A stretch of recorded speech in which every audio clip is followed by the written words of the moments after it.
Assalamualaikum warahmatullahi wabarakatuh. Perkenalkan, nama saya Siti Faniza Nur Fadila.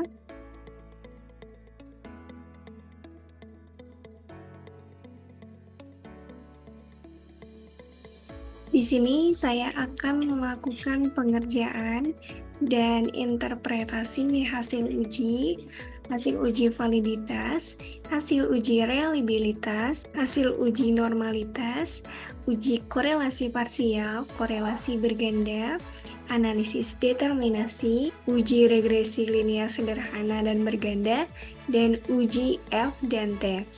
Sebelum ke pengujiannya, saya sudah melakukan transfer data dari aplikasi Excel ke aplikasi SPSS. Oke, langsung aja ke pengujian uji validitas. Yang pertama, kita klik Analyze.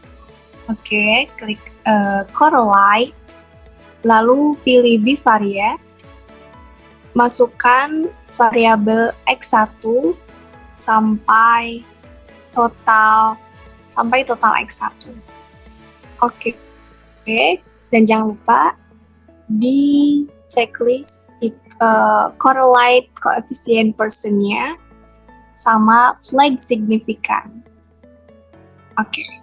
Lalu klik Oke. Di sini sudah muncul hasilnya dan lakukan hal yang sama pada variabel X2 dan variabel Y. Oke, semua variabel sudah outputnya. Di sini melihat dari nilai signifikan, jika nilai signifikasi lebih kecil daripada 0,05, maka dinyatakan valid, dan jika nilai signifikansi lebih besar daripada 0,05, maka tidak dinyatakan valid. Karena nilai signifikasi atau two-tiled sebesar 0,00 yang berarti dan dinyatakan valid. Oke.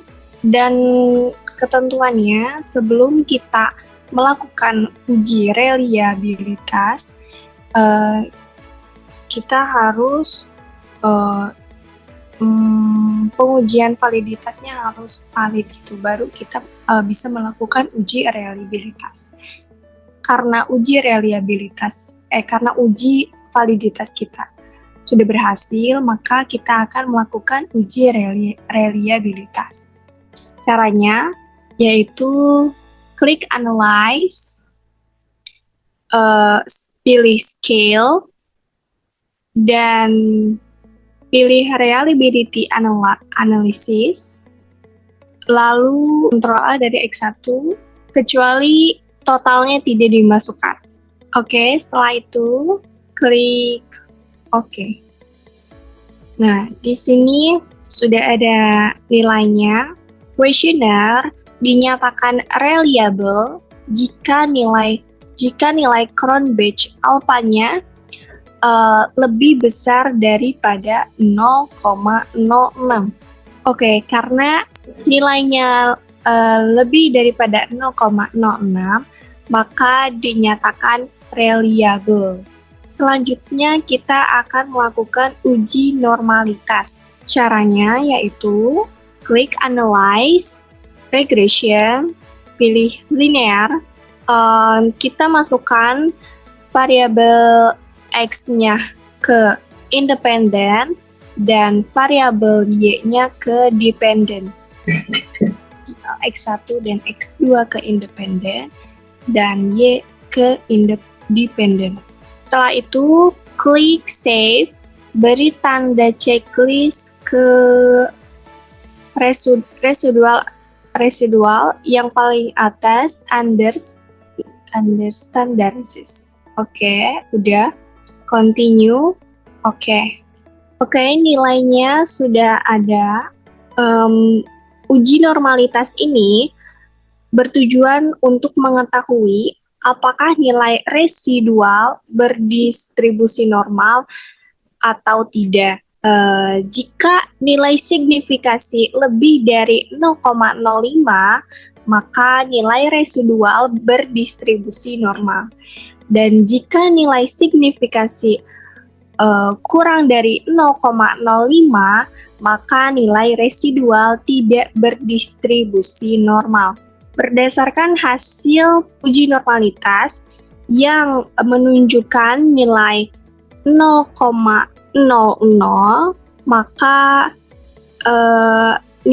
maka nilai tersebut dinyatakan tidak berdistribusi normal.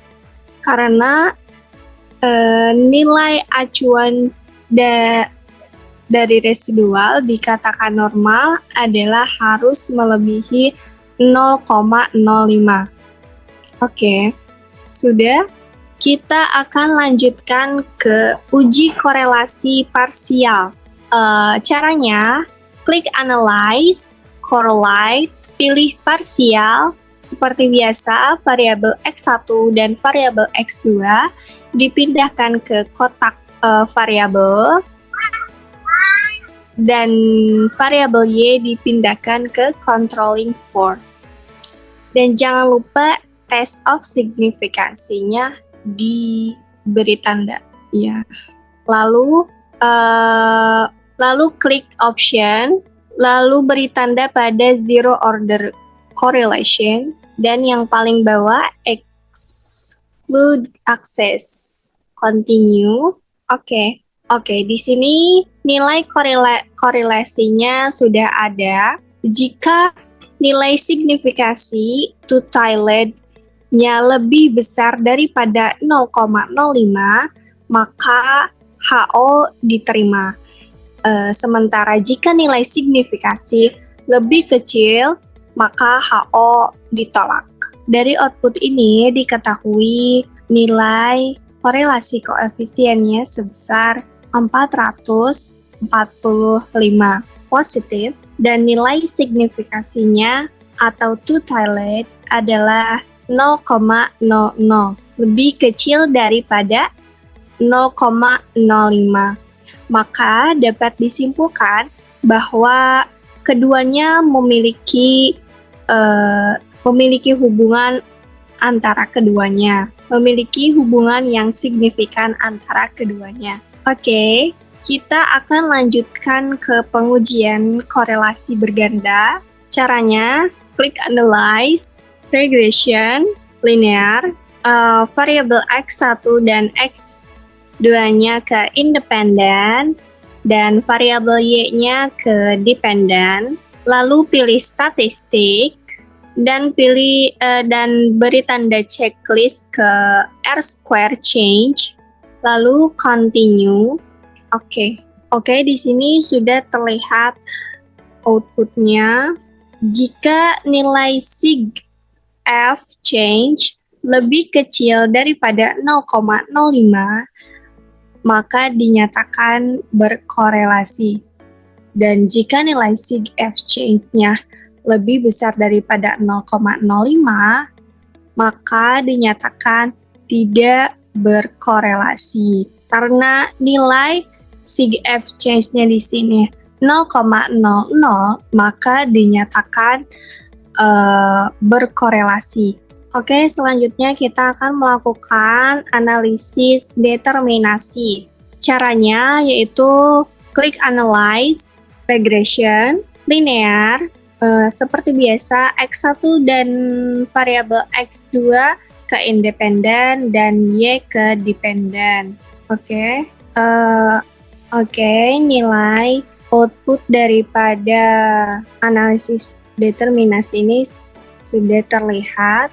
Dari output ini didapatkan nilai adjust R-square-nya sebesar 0,394, yang artinya pengaruh variabel independen X terhadap variabel dependen Y sebesar 39,4%. Oke, selanjutnya kita akan melakukan uji regresi linear sederhana.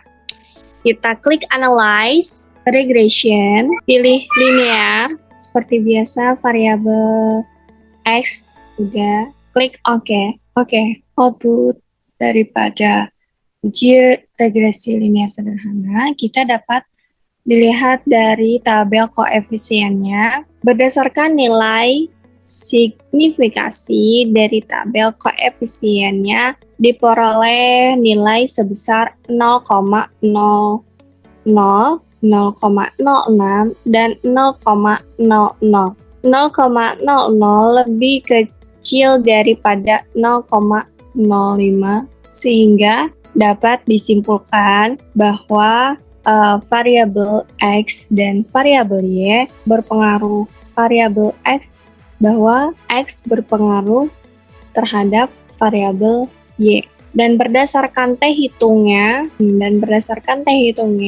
ya dapat disimpulkan bahwa variabel X terhadap Y itu berpengaruh. Langsung aja kita ke pengujian uji T. Caranya, klik Analyze Regression, pilih Linear, klik OK. Oke, di sini sudah muncul hasil outputnya. Jika nilai sig-nya lebih kecil daripada 0,05 atau nilai T hitungnya lebih besar daripada T tabel, maka terdapat pengaruh variabel X terhadap variabel Y. Dan jika nilai sig-nya lebih besar daripada 0,05 atau T hitungnya lebih kecil daripada T tabelnya, maka tidak terdapat pengaruh variabel X terhadap variabel Y. Oke, sudah. Pengujian F caranya sama seperti sebelumnya. Berdasarkan hasil uji F-nya,